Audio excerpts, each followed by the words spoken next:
l'accent sur le rail, sur les systèmes de transport en site propre, les systèmes de transport collectifs. Notre objectif, c'est d'aller à la COP22 avec non seulement un effet d'annonce, mais un effet de réalisation et d'action. Et vous l'avez vu aujourd'hui, au Maroc, on n'est plus dans l'annonce. On a commencé des chantiers, on a mis en place des infrastructures.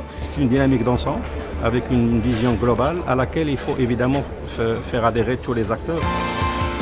Démographie galopante, urbanisation, mondialisation des échanges, industrialisation, pollution, changement climatique, parlons mobilité durable. Cette stratégie consiste en un certain nombre de chantiers qui concernent la mobilité, mais sur le volet mobilité des marchandises plutôt que de mobilité des personnes.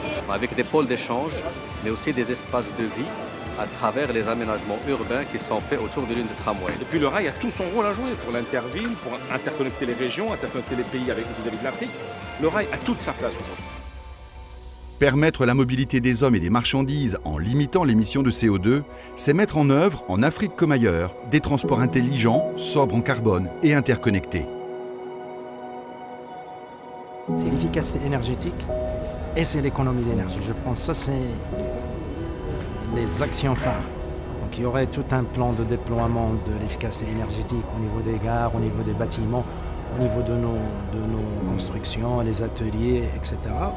Et puis il y a le programme de l'économie d'énergie avec l'alimentation, le mix énergétique en utilisant l'éolien, en utilisant l'énergie électrique. C'est évidemment une mobilité qui est soucieuse des économies de gaz à effet de serre et de ce point de vue-là, le train est plus performant que tous les modes de transport.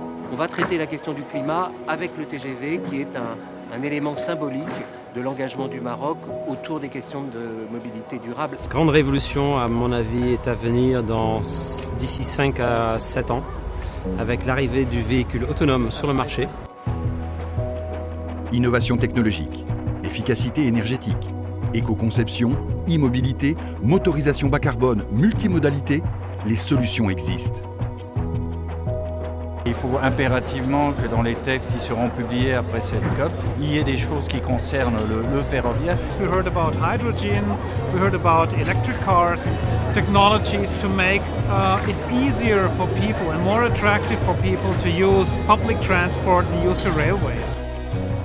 La mobilité durable est la réalité de son coût ou l'enjeu d'un développement durable du Maroc, de l'Afrique, de la planète.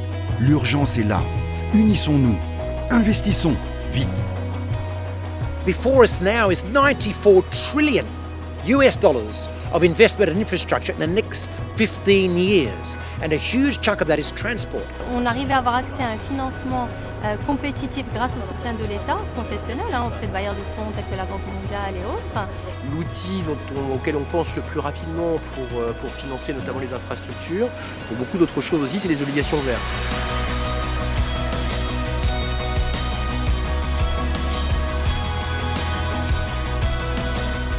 Nous devons amener les gouvernements à s'investir de plus en plus. La clé aujourd'hui, c'est le management des interfaces entre les différents modes de transport pour qu'ils aient une complémentarité intelligente. Beaucoup d'entreprises ont des tas de solutions passionnantes et qu'il faut essayer de les mettre en œuvre et de les mettre en musique avec les priorités de chaque pays. Il n'y a pas de problème d'argent et ça c'est une grande nouvelle. Il y a beaucoup de fonds, le tout c'est de trouver les solutions les meilleures. Mobilité durable veut dire aussi des projets qui aient du sens pour les populations en termes d'impact. Tout développement économique passe inévitablement par le développement d'infrastructures, par le développement des transports. Aussi, les transports sont responsables dans à peu près 20% des émissions de CO2. Mais tous les développements qui vont venir en termes d'urbanisation, qu'on en tient compte de la mobilité durable et qu'on arrive à trouver des montages assez intelligents de manière à pouvoir financer correctement ces développements au niveau des pays du Sud.